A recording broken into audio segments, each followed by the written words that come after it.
Crees que la vida se desmorona lentamente, como el motor de un coche que traquetea antes de apagarse. El mío no lo hizo. Mi nombre es Carter Blake. Tengo 32 años y soy mecánico principal en Dawson's Garage en Boise. He pasado la mayor parte de mi vida arreglando lo que otras personas rompen. Fords viejos, transmisiones averiadas, algún que otro desastre que algún vecino hizo debajo del capó. Creí que podía arreglar cualquier cosa hasta que llegó el día en que no pude arreglarme a mí mismo. El médico me sentó con ese tono cauteloso que usan cuando están a punto de arruinarte la semana. Linfoma, dijo. Etapa 2, agresiva pero tratable. Él siguió hablando. Plan de tratamiento, efectos secundarios, pronóstico. Pero mi mente ya estaba en otro lugar. Como escuchar un choque de auto desde adentro. Salí hacia mi camioneta y me senté en la cabina. Llamé a mi esposa, Marisa. ¿Puedes venir a casa? Yo pregunté. Algo pasó. Ella se quedó en silencio por un segundo. Estoy haciendo recados. Quizás más tarde. Dije que sí.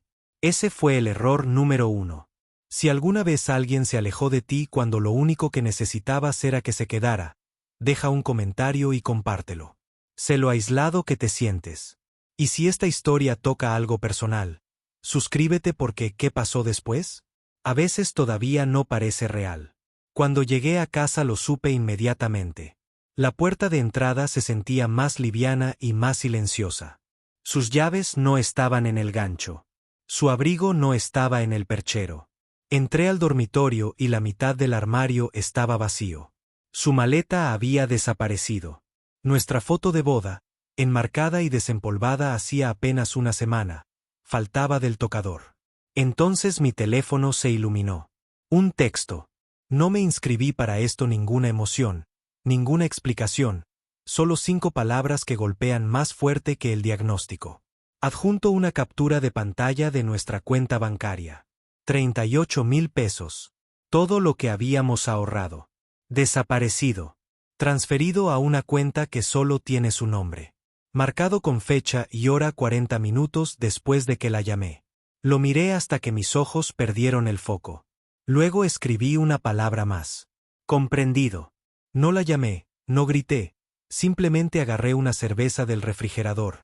Salí y me senté en la vieja tumbona, mirando el sol esconderse detrás de la cerca. El cáncer. Puedo luchar contra eso. Pero al salir Marisa, eso golpeó en algún lugar donde la quimioterapia nunca pudo. Y eso fue solo el comienzo. A la mañana siguiente, me desperté todavía con la botella de cerveza vacía en la mano. No había planeado quedarme dormido en la cubierta, pero mi cuerpo no me pidió permiso.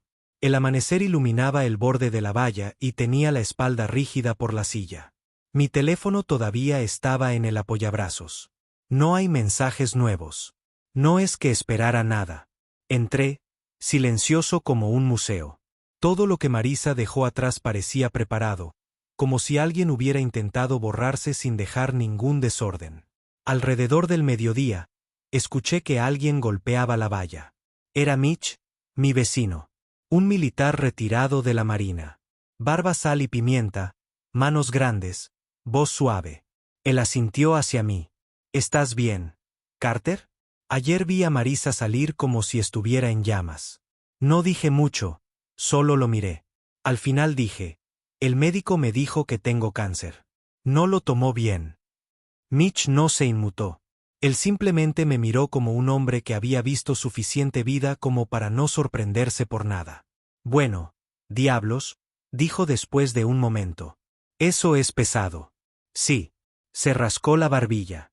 ¿Necesitas algo? Gritar. Nora ha estado en una patada de cocina. Ella horneará para ti incluso si le dices que no. Le hice un gesto con la cabeza. Lo aprecio. Cuando se fue, entré y saqué la carpeta que me dio mi tío Dean el mes pasado. Dean solía ser abogado fiduciario antes de retirarse en Arizona. Hablamos después de que el abuelo Hank falleció y me dejó ese pedazo de tierra en el norte, cerca de Core del Lane. Dean ayudó con el papeleo, el título, todo. Asegúrate de que tus asuntos estén en orden, me dijo. La vida no siempre espera a que te pongas las pilas. Había escuchado en parte, actualizado mi testamento, iniciado el papeleo para titular conjuntamente mi Camaró 72 con Marisa, pero nunca lo presenté. Abrimos una cuenta bancaria separada para el dinero de la venta del terreno que esperábamos recibir más tarde ese año. Todo esto estaba destinado a protegernos. Ahora bien, podría ser lo único que me protegiera de ella. Cogí el teléfono y llamé a Dean. Contestó al segundo timbre. ¿Estás bien? Él preguntó. No, dije. Pero estoy trabajando en ello. Pasé el resto del día en mi garaje, sin trabajar realmente, solo fingiendo hacerlo. El Camaró permanecía bajo su cubierta, medio terminado, como el resto de mi vida. No estaba lista para llorar. Ni siquiera estaba enojado todavía. Estaba en ese lugar tranquilo donde todo parecía ruido de fondo. Esa noche, Nora, de la casa de al lado, dejó una cazuela en mi porche. Pasta con queso con una nota que decía, hice demasiada. Cómela o congélala. Ella no había ganado demasiado. Ella simplemente lo sabía. Intenté comer, pero mi estómago se revolvió después de 3 bocados. Terminé en el suelo del baño una hora después, sudando como si hubiera corrido una maratón. Ese fue el primer día de quimioterapia y aún no había comenzado el tratamiento. Solo la anticipación fue suficiente para alterar mi cuerpo.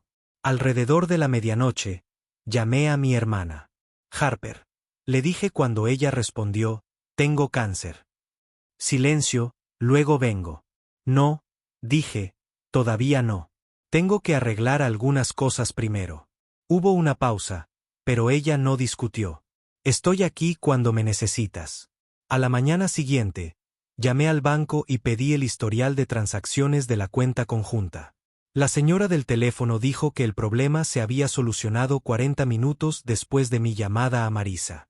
Ni siquiera una hora para procesar la noticia. Ella escuchó que estaba enfermo y decidió que ya no quería más. Algo cambió dentro de mí. La neblina no se disipó, pero se condensó en algo que pude sostener.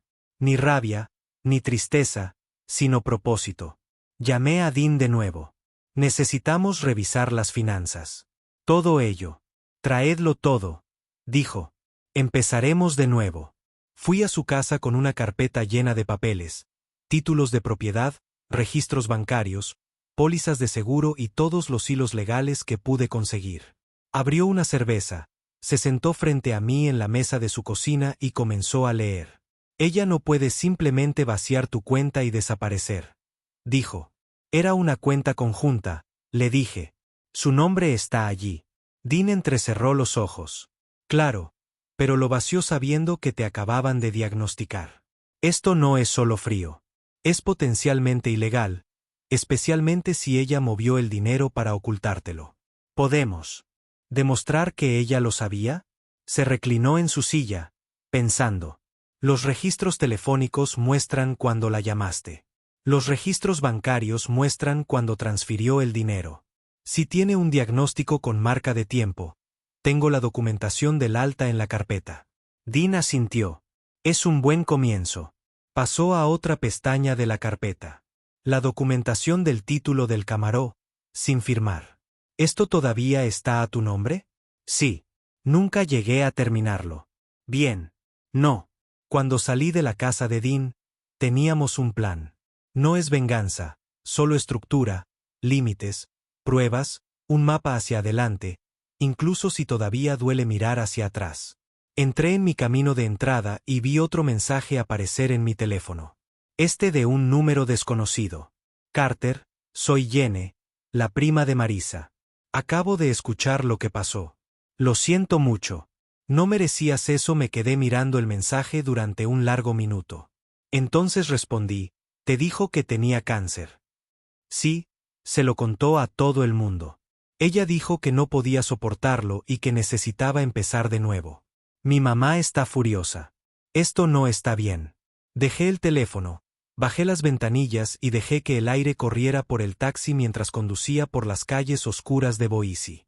Por primera vez en días, no me sentí perdida. Me sentí preparado. La semana siguiente comencé la quimioterapia. No esperaba que me golpeara tan fuerte y tan rápido. Entré al centro de tratamiento pensando que podría superarlo con la misma fuerza con la que haría largos turnos bajo el capó de un motor sobrecalentado. Pero en el momento en que me pusieron la vía intravenosa, mi cuerpo empezó a traicionarme de manera silenciosa e invisible. La enfermera, una mujer tranquila y sensata llamada Adrien, me acompañó hasta un sillón reclinable acolchado y me preguntó si mi transporte me estaba esperando. Tomé un ascensor, dije. Mi esposa está fuera de la ciudad. Ella me miró por un segundo más de lo necesario, luego me dio un pequeño asentimiento y me dio una palmadita en el brazo. La primera ronda siempre es difícil, pero la superarás. No dije nada. No confiaba en que mi voz no se quebrara. Cuando llegué a casa me dolía todo. Mi cabeza, mi estómago, mi piel, incluso mis uñas. Intenté comer las sobras de la cazuela de Nora, pero no quedó nada en mi estómago. Pasé la mayor parte de la noche en el suelo del baño, temblando bajo una toalla que arrastré desde el pasillo. A la mañana siguiente, encontré un grueso sobremanila dentro de mi buzón. No había remitente, pero el nombre del bufete estaba impreso en letra clara y en negrita en la esquina superior. Ya sabía lo que era antes de abrirlo. Dentro de la petición oficial de divorcio. Marisa había contratado a un asesor legal y presentó la demanda en el condado de Ada, alegando diferencias irreconciliables. El lenguaje era estéril, como si no hubiéramos compartido 7 años. Una hipoteca, un perro que perdimos por cáncer antes de que éste me atacara. Ella pedía que la eliminaran del título de la casa, pero quería el 50% del valor neto. Ni una palabra sobre el dinero que había desperdiciado. Ni una sola mención del hecho de que me dejó el mismo día que me enteré de que estaba enfermo. Solo números, exigencias y papeleo. Cogí el sobre y me dirigí directamente a casa de Dean. Abrió la puerta, vio la carta en mi mano y me hizo un gesto para que entrara sin decir palabra. Examinó los documentos en silencio, entrecerrando los ojos a medida que leía. Bueno, dijo finalmente, es atrevida. Eso hay que reconocerlo. ¿Qué tengo que hacer? Dean dejó los papeles y me miró por encima del borde de sus gafas. No hagas nada todavía. Haz que piense que todavía te estás recuperando, que todavía estás luchando. Deja que se sienta cómoda. La estrategia no me satisfacía, pero confiaba en él. Dean no era solo mi tío. Era un hombre que había pasado 30 años estudiando cómo la gente utiliza el papeleo como arma. Durante los siguientes días, me concentré en la recuperación durante el día y en la planificación tranquila por la noche. Dean me ayudó a organizar todo. Listas de activos, historial de títulos, registros de transacciones. Solicitamos marcas de tiempo a mi operador celular para mostrar cuando llamé a Marisa después del diagnóstico. Documentamos todo. Y luego llegó el siguiente mensaje de otro número nuevo, pero conocía el tono incluso antes de leer el nombre. Carter. Soy yo. Este es mi nuevo número. Sé que estás molesto, pero tenemos que resolver esto. Mi abogado dice que tengo derecho a la mitad de la casa. No respondí. 3 días después, llegó otro mensaje. Las palabras esta vez más frías, más delgadas. Ignorarme no ayudará. Sé que estás pasando por cosas, pero yo también tengo derechos. Pasar por algo como el cáncer fue un inconveniente menor. Como si hubiera perdido mis llaves en lugar de haber sido destripado desde adentro hacia afuera. Bloqueé el número sin dudarlo. Unos días después, llegué a mi segundo ciclo de quimioterapia. Me dejó demasiado débil para permanecer de pie durante más de unos pocos minutos seguidos. Mi apetito desapareció. Perdí 10 libras en menos de una semana. Fue entonces cuando llegó Harper. Ella apareció desde Oregón sin esperar permiso. Entró a la casa con la llave de repuesto que no sabía que todavía tenía e inmediatamente tomó el control como si hubiera estado preparándose para este momento toda su vida. Ella limpió la cocina. Ella llenó el frigorífico. Ella me llevó a mi siguiente cita y no pestañeó cuando vomité en una bolsa de plástico camino a casa. Ella nunca hizo preguntas que yo no quería responder. La noche antes de regresar a Portland, llegó otra carta. Esta del abogado de Marisa, aumentando la lista de demandas. Ahora quería parte de mi cuenta de jubilación e insinuó también que tenía intereses en propiedades heredadas. Harper leyó la carta en voz alta y luego la dobló con manos temblorosas. Ella te dejó, vació tu cuenta y ahora quiere el resto, dijo con voz tensa. ¿En qué planeta vive? Aquel en el que piensa que estoy demasiado enfermo para contraatacar.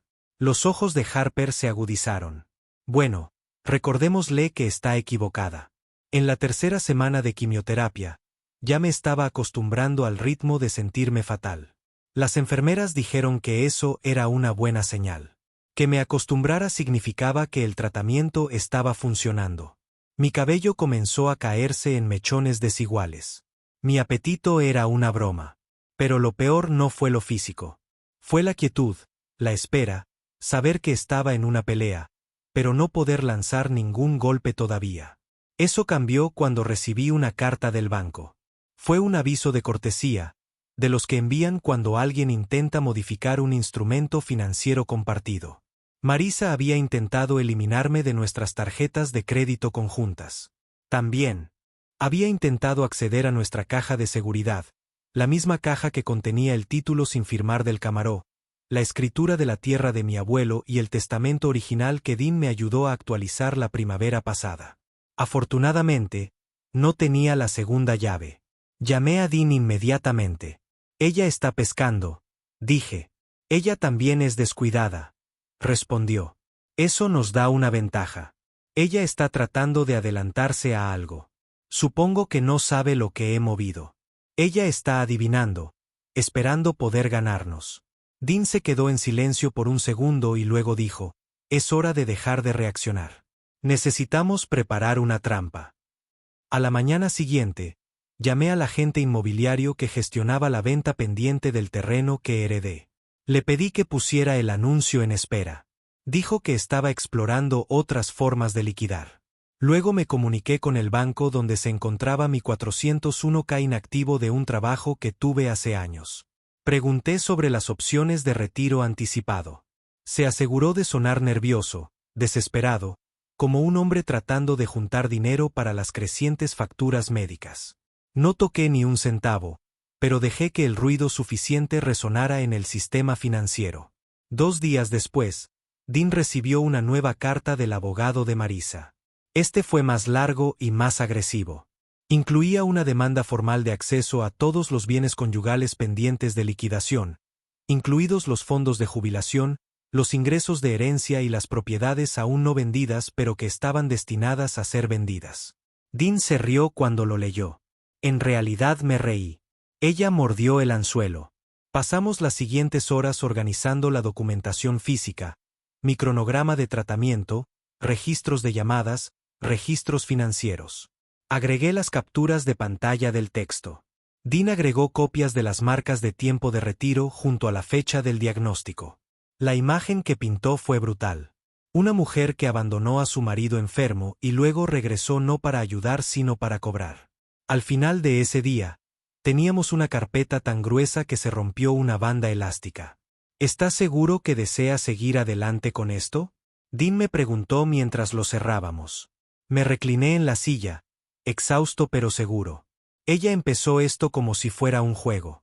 Y ahora estoy jugando también. Era un jueves por la mañana cuando vi el Cadillac plateado estacionado frente al centro oncológico. Al principio pensé que era una coincidencia. Boise no es tan pequeño y no estaba de humor para sentirme paranoico. Pero cuando salí después de mi tratamiento, pálido y débil, pero todavía de pie, la ventanilla del conductor bajó lentamente. Era Eli, el padre de Marisa. Llevaba su traje habitual, sastre, gris, sin corbata. El tipo de hombre que siempre parecía que se dirigía a la corte, incluso cuando solo iba a almorzar. Su cabello plateado estaba peinado hacia atrás y tenía esa sonrisa de labios apretados que reservaba para situaciones en las que no quería estar. Carter, dijo asintiendo. Te ves bien, pero no genial. Me apoyé en la barandilla y no me molesté en sonreír. El cáncer hará eso. Miró a su alrededor como si alguien pudiera estar observándolo. ¿Podemos hablar un segundo? Ya estamos hablando. Suspiró y luego cruzó las manos sobre el volante. Mira, Marisa nos dijo que no estabas manejando bien las cosas. Que te enojaste, la dejaste afuera. Ella dijo que usted se negó a resolver nada. Eso me dejó paralizado. Ni siquiera fue la mentira lo que me molestó. Era el tono. Tranquilo, razonable y profesional, como si fuera un empleado problemático que estaba siendo evaluado. No es un marido abandonado mientras se enfrenta a una enfermedad que podría matarlo. ¿Ella te dijo eso? Pregunté mirándolo fijamente. Está abrumada. Actuó con mucha emoción, pero ahora está dispuesta a ser razonable. No quiere llevar esto a los tribunales. Ya contrató a un abogado. Dije, nos vació la cuenta. Me dejó el día que me diagnosticaron. Eso no es emocional. Es calculado. Eli parpadeó pero no respondió. Me acerqué un poco más. Mis piernas temblaban, pero mi voz no. Viniste aquí porque crees que estoy en quiebra. ¿Crees que estoy desesperada? ¿Crees que me conformaré? Él no lo negó. No tienes idea de lo que he estado haciendo. Continué. Mientras ella se hacía la víctima, yo he estado documentando cada movimiento, cada dólar, cada marca de tiempo, cada conversación. ¿De verdad crees que esto va a salir como ella quiere? La mandíbula de Eli se tensó ligeramente. Ella es tu hija, dije. Y lo entiendo. Pero no es un malentendido. Ella no entró en pánico y salió corriendo. Ella tomó lo que quería y asumió que yo sería demasiado débil para detenerla. Ella cometió un error, dijo suavemente. La gente hace esto cuando tiene miedo. Esto no era miedo, dije. Esta era la estrategia. Eli no tenía respuesta para eso. Después de un momento, se aclaró la garganta. Si devolviéramos el dinero, tal vez nos iríamos de la casa. No estoy negociando en un estacionamiento. Su boca se abrió como si tuviera algo más que decir. Pero yo ya estaba caminando. No necesitaba escucharlo cuando llegué a mi camión. Miré hacia atrás una última vez. Díselo, dije. Tendré mi respuesta presentada el viernes. Luego me subí y me fui, con las manos temblando, no por la quimioterapia esta vez, sino por la emoción de saber que la situación había cambiado. El viernes por la mañana llegó antes de lo que quería. No había dormido mucho la noche anterior. Demasiados pensamientos dando vueltas en mi cabeza. Me senté a la mesa de la cocina tomando un café suave y mirando la pila de documentos que Dean había preparado a principios de esa semana. El hombre no pasó por alto ningún detalle. Nuestra presentación fue hermética. Cronologías, registros bancarios, el texto de Marisa, mi diagnóstico, capturas de pantalla de los mensajes, una declaración de testigo firmada por Jenny, su prima confirmando que Marisa sabía que tenía cáncer cuando se fue. Cada hilo feo fue tejido para formar una imagen clara. Deserción, mala conducta financiera y abandono emocional durante una crisis médica. Dean me recogió a las 9 en punto. Su viejo GMC entró en mi entrada como si estuviera en una misión. Subí lentamente, con las piernas todavía cansadas por el tratamiento, y condujimos en silencio hasta que llegamos al despacho de abogados. Dentro, nos reunimos con Catherine Chen, una abogada de bienes raíces de mente aguda que había trabajado anteriormente con Dean en disputas inmobiliarias. Llevaba un traje pantalón azul marino y tenía esa extraña apariencia de alguien que no fanfarronea porque nunca lo necesita. Lo he revisado todo, dijo después de que nos sentamos. Esto es un manual. Lo que hizo su esposa no solo fue poco ético. Es potencialmente criminal. Arqueé una ceja. ¿Crees que llegará tan lejos? Probablemente no, dijo ella. A la mayoría de la gente le gusta que se retire en el mismo momento en que se dan cuenta de que el otro lado vino preparado. Catherine deslizó la carpeta hacia mí y tocó la primera página. Aquí está nuestro archivo de respuesta. En él no solo rechazamos sus demandas. Estamos afirmando nuestras propias reivindicaciones. Recuperación de los fondos robados, propiedad exclusiva de todos los activos principales, honorarios legales, y si es necesario, estamos preparados para escalar a una denuncia por fraude civil. Fue una gran facilidad legal, pero entendí la esencia del asunto. Terminamos de jugar a la defensiva. Firmé cada página con mano tranquila y firme. Al mediodía, el expediente había sido entregado al abogado de Marisa. Menos de 4 horas después, Dean recibió una llamada. Ella quiere hablar, me dijo por teléfono. Sus abogados piden una reunión de emergencia para el lunes. Casi me reí. Supongo que pensaron que estaba fanfarroneando. Creían que te estabas muriendo. Dean corrigió que estarías demasiado débil, demasiado distraído, demasiado desesperado para luchar.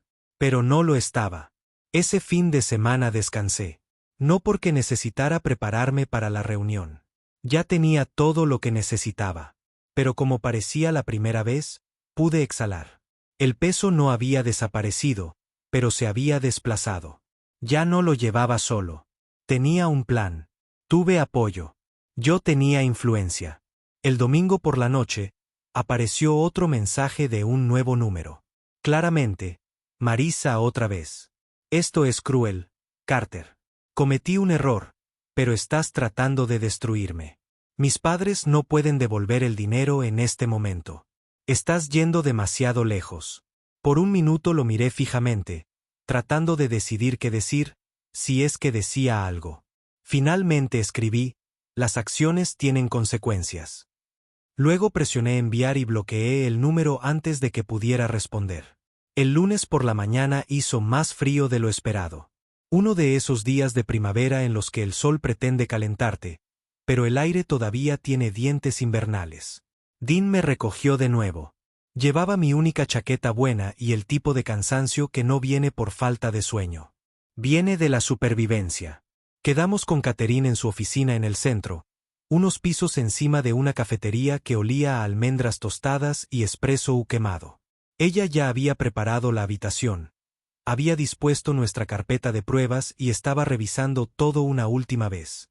Da respuestas breves si te preguntan algo, me dijo, pero sobre todo, déjame hablar a Dean y a mí. Ya has dicho todo lo que importa. Asentí. No estoy aquí para actuar. A las 10 en punto llegó Marisa. Entró con su padre a un lado y un abogado al otro. El abogado era joven, demasiado educado, el tipo de hombre que probablemente practica expresiones faciales frente al espejo. Marisa parecía más bronceada de lo que recordaba, más saludable de alguna manera, como si hubiera pasado el último mes en un spa en lugar de dejar que su marido se pudriera en un sillón reclinable bajo el resplandor de la quimioterapia. Ella no me miró cuando se sentó. Su abogado inició la conversación con un intento de calma. Agradecemos que se haya tomado el tiempo para esto, comenzó, apoyando las palmas de las manos sobre la mesa como si intentara parecer justo. Mi cliente cree que esta disputa puede resolverse amistosamente sin ir a juicio. Catherine no pestañeó. Eso depende enteramente de la disposición de su cliente a aceptar la realidad. La tensión se elevó en el aire como estática. Creo que discrepamos en la interpretación de los hechos, dijo el abogado de Marisa con cautela. Sí, hubo un diagnóstico médico, y sí, hubo emociones involucradas, pero el comportamiento posterior de Carter, cortando el contacto, negándose a comunicarse, no fue cooperativo. Dean se inclinó hacia adelante y sacó la primera pestaña de la carpeta. Aclaremos eso, dijo. El día que Carter recibió el diagnóstico, llamó a su cliente. Menos de una hora después, ella vació su cuenta bancaria conjunta. Al día siguiente, abandonó la casa que compartían. Tenemos los registros bancarios, los registros de llamadas y el texto con la fecha y hora donde ella le dijo, citando textualmente, «Yo no firmé esto», añadió Catherine. Y luego intentó borrar su nombre de sus cuentas de crédito y acceder a una caja de seguridad que contenía documentos legales compartidos, todo mientras él recibía tratamiento contra el cáncer. El padre de Marisa finalmente habló. Mi hija estaba abrumada. Dean se volvió hacia él, tan abrumada que contactó con un abogado, solicitó el divorcio y exigió todos sus bienes importantes en 2 semanas. Silencio. Entonces Marisa finalmente me miró. Tenía los ojos vidriosos, pero su voz era monótona. ¿De verdad quieres arrastrar esto a los tribunales, Carter? ¿Quieres que todo esto salga a la luz? Yo no hice esto público, dije con voz tranquila. No me marché. No robé nuestro dinero. No intenté forzar una caja de seguridad. Eso es todo tuyo. Su abogado se aclaró la garganta. Hablemos de los términos del acuerdo. Catherine no esperó. Lo expuso con claridad y frialdad. Devuelvan los $38,000 completos. Renuncian a cualquier derecho sobre la casa, el terreno y el camaró. Retiran la exigencia de las cuentas de jubilación. Paguen los honorarios legales de ambas partes. Si no, procedemos a los tribunales con una denuncia por fraude civil y una moción de abandono durante una crisis médica. Su abogado intentó objetar, pero Catherine se inclinó ligeramente, con voz cortante. Tenemos todos los documentos, todas las fechas, todas las mentiras. Vaya a juicio si quiere, pero sea muy clara. Si vamos, no terminará en negociación. Terminará en sentencia. El padre de Marisa volvió a abrir la boca, pero la cerró. Su abogado le susurró algo. Ella no respondió. Luego dijo en voz alta: «Danos 48 horas para considerarlo». Catherine asintió una vez. «Tienes 24». La reunión terminó en silencio. Sin gritos, sin drama, solo una lenta y hundida comprensión de que estaban perdiendo. Cuando nos levantamos para irnos, Marisa tomó su bolso, dudó y me miró de nuevo. «Sé que piensas que soy un monstruo», dijo en voz baja. «No», respondí. «Un monstruo se habría quedado y fingido amarme». «Acabas de decir la verdad de la peor manera posible». Parpadeó con fuerza, pero no lloró. Dean me abrió la puerta. Y al salir, sentí algo muy extraño instalarse en mi interior. Alivio. Ni triunfo, ni venganza, solo espacio. Espacio donde antes había vivido el dolor. Y, por fin, empezaba a desaparecer. 2 días después, Catherine me llamó justo después de comer. Estaba sentado en el garaje haciendo lo que podía entre sesiones de quimioterapia, reorganizando herramientas, limpiando estantes, fingiendo que mis fuerzas no flaqueaban un poco más cada día. «Aceptan las condiciones», dijo sin dudarlo. «Sin juicio, reembolso completo. Renuncia a sus derechos sobre la casa, el camaró, el terreno y tus cuentas de jubilación». Solté un largo suspiro que no sabía que había estado conteniendo. Gastos legales cubiertos. Intentan evitar más exposición. Creo que por fin se dieron cuenta de lo mal que lo manejaron todo. Hubo una pausa antes de decir: «Así que eso es todo». «Eso es todo», confirmó Catherine. «Solo faltan el papeleo y las firmas». No celebré. No sentí un baile de victoria. Fue más como cerrar un cajón de archivos sobre algo que solía ser toda tu vida. Le di las gracias y colgué. Más tarde esa tarde, me quedé de pie al borde de la entrada de mi casa mientras el repartidor de FedEx me entregaba un cheque de caja.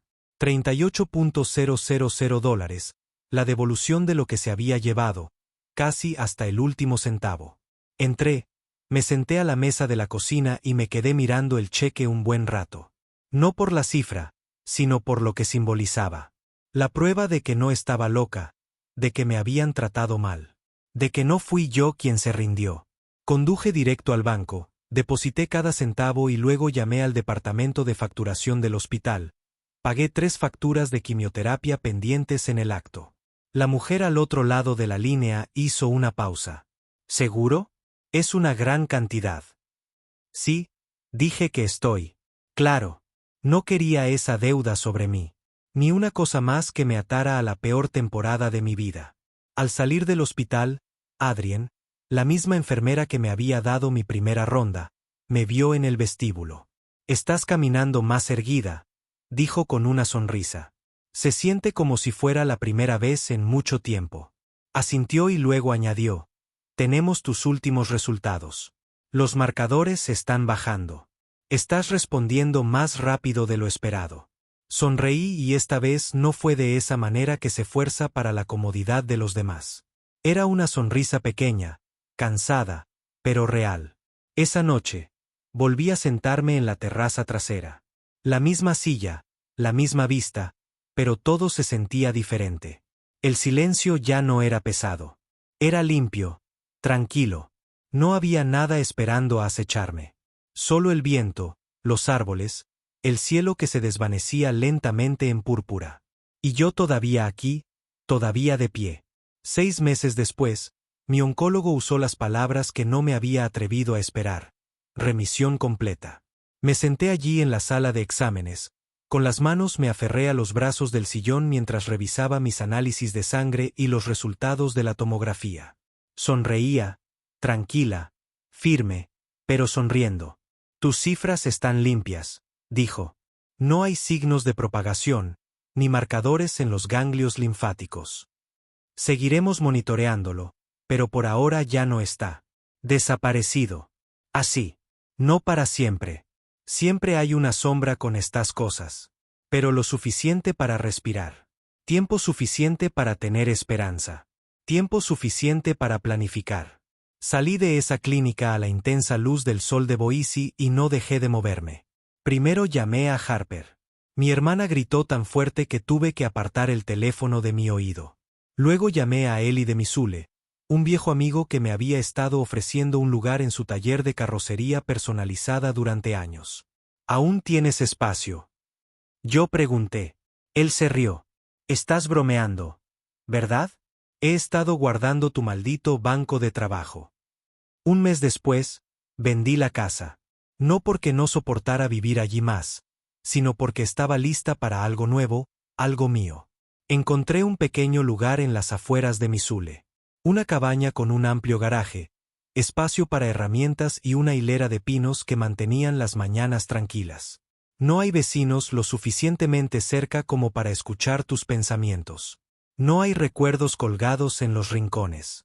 El camaró vino conmigo, todavía polvoriento, todavía sin terminar. Pero ahora, por primera vez desde que Marisa se fue, quería volver a trabajar en ello.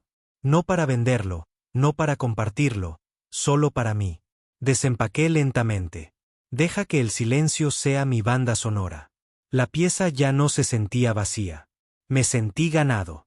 Luego, una noche, el pase intentó golpear nuevamente. Mi teléfono vibró mientras lijaba el capó del camaró. Número desconocido. No reconocí el código de área. El mensaje fue breve. Escuché que estás en remisión. Me alegro. Pienso en ti más de lo que crees. Tenía miedo. Me equivoqué. Lo siento, Carter, por todo esto. Sin nombre, pero no lo necesitaba. Me quedé mirando la pantalla durante un largo rato. Lo suficientemente largo para escuchar el viento de Montana cambiar afuera del garaje. Lo suficiente para darme cuenta de que el perdón y la reconciliación no son la misma cosa. Escribí 4 palabras. Sobreviví. Que estés bien. Luego bloqueé el número, colgué el teléfono y volví a mi trabajo. Existe el mito de que todo lo que está roto se puede reparar si uno se esfuerza lo suficiente. Pero la verdad es que algunas cosas se rompen y pueden convertirse en algo completamente distinto. Y algunas personas no podrán acompañarte cuando finalmente te recuperes. Si esta historia toca algo personal para ti, si alguna vez tuviste que reconstruirte después de una traición, un desamor o una pérdida, comparte tu experiencia en los comentarios. Hazle saber a alguien más que no está solo. Y si quieres más historias reales como esta, historias de coraje, sanación y venganza silenciosa, asegúrate de suscribirte, seguir o presionar el icono de la campana. Ya sabes el procedimiento.